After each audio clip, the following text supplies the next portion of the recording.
Hey everyone, Leigh Goldstein here for 10-Minute Trades. Welcome to the weekly Market Movers video preview. This is our trade room schedule as well as a look at all the events that we feel will move the futures markets in the upcoming week. Let's get started, and all times are Eastern Time. We're starting in the trade room Monday at 9:30 for the ISM manufacturing report, and we'll be back in the trade room at 11:15 p.m. for the Australia rate statement. Both are family money trades. We'll be back at Tuesday morning at 9:30 for the JOLTS job opening report, a family money trade, and then at 4 p.m. for the API crude oil report. At 9 p.m. we will be watching the New Zealand rate statement, but there is no trade room for that event.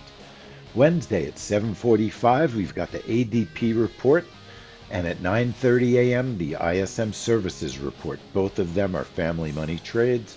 And then we'll stay in the room for crude oil inventories. That takes place at 10:30 on Wednesday.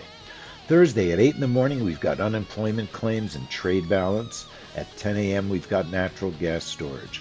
And then Friday, we finish out a week of very eventful trades. 8 a.m. for the non-farm employment change, the U.S. jobs report, which is also our free YouTube stream of the week.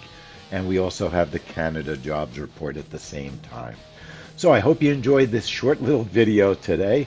There are some important trades though. We've got ADP, ISM, JOLTS, lots of family money trades. Make your way into the trade room and learn all about appointment-based trading so you can learn to trade on a schedule. Take care, and I hope you're having a great weekend. Leigh Goldstein for 10-Minute Trades.